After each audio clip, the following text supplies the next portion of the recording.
keep affording these giveaways. Winner will be announced at the last day of each month. Thanks for watching and good luck. Number 5. The original comments. Before we get in, keep affording these giveaways. Winner will be announced at the last day of each month. Thanks for watching and good luck. Number 5. The original comments. Before we get into his video statement, we need to talk about the statements he made in the Netflix special that got released a few weeks back. In the closer, Chappelle declares that he's joining rallying in Team TERF, the acronym for Trans Exclusionary Radical Feminist, and conflated rapper DaBaby's homophobic statements at a show over the summer with systemic racism. I said what I said, and boy, I heard what you said. My God, how could I not? Dave Chappelle speaks out, and he's not backing down. In our country, you can shoot and kill it, but you better not hurt a gay person's feelings, Chappelle says on stage, referencing a 2018 shooting incident involving the rapper at a Walmart in North Carolina. The 19-year-old victim later died. In another bit from this act, he decided to go and talk about the progress that the LGBTQ+ community has made over the last decade or two. Oh, I'm jealous. I'm not the only black person that feels this way. We look at the gay community and we go, look at how well you're doing. And we've been trapped in this predicament for hundreds of years.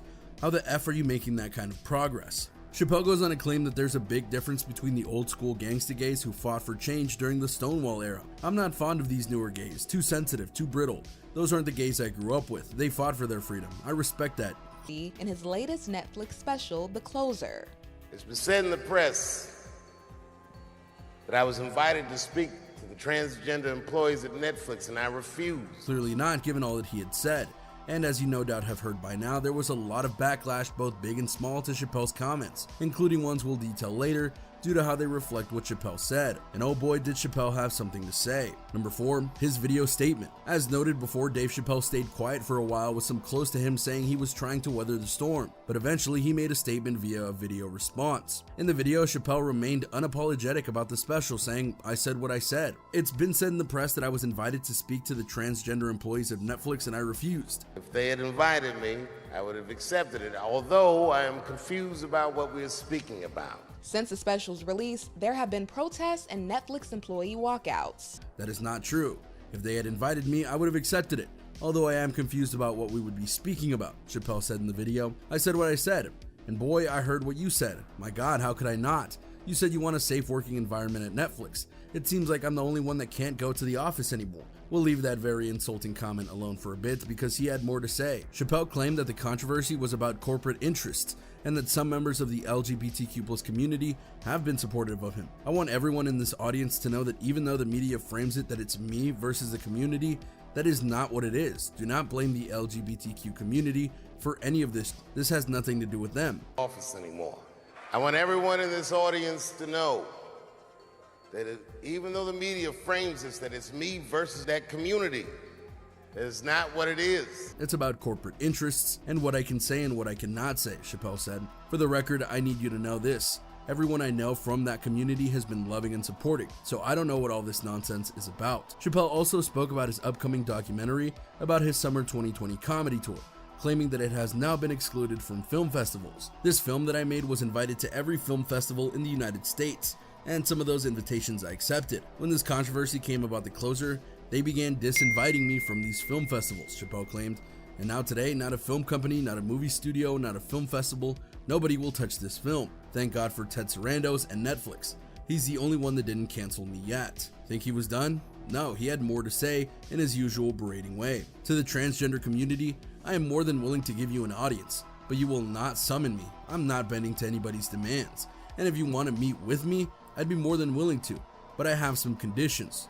First of all, you cannot come if you have not watched my special from beginning to end.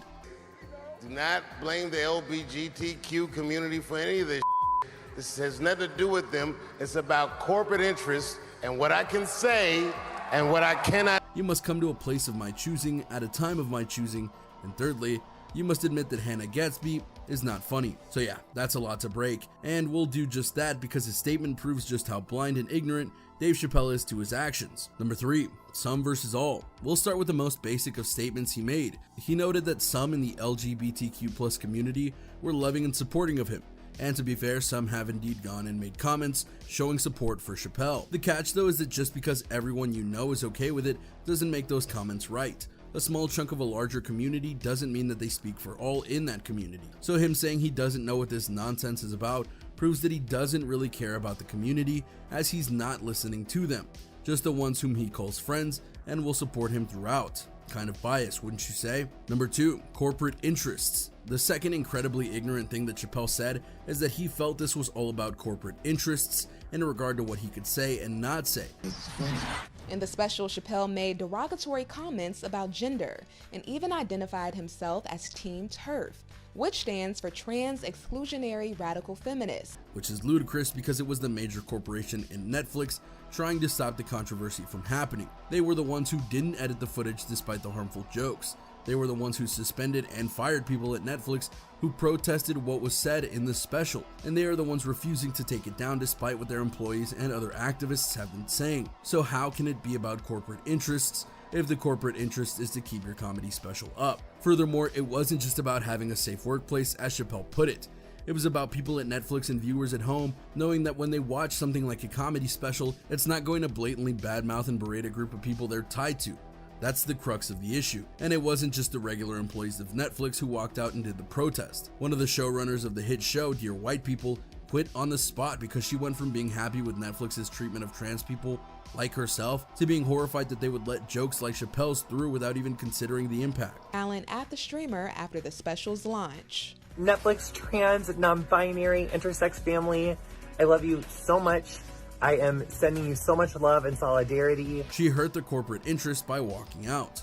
So what does Dave think actually happened at Netflix and beyond? Here's some of what Jacqueline Moore said. Chappelle was one of my heroes.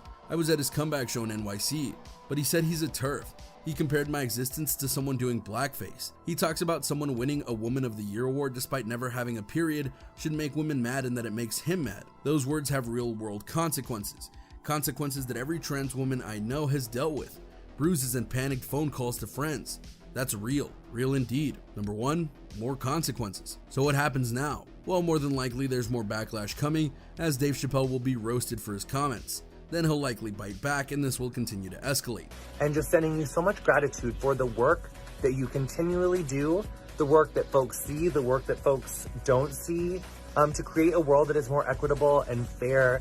And that's the biggest problem here, that instead of coming together to resolve it in a way that helps all parties, people like Chappelle and his supporters are saying that there is nothing wrong with what he said and did, and thus we're just spinning our wheels instead of making true change. And there you have it, everyone, a look at the situation with Dave Chappelle and his video statements that are sure to get people talking for better or for worse. Are you shocked by the statement he made in that video? Do you think that he's trying to blame others instead of admitting his own faults? Or is he legitimately trying to bring light to the issue in a new way? Let us know what you think in the comments down below. Be sure to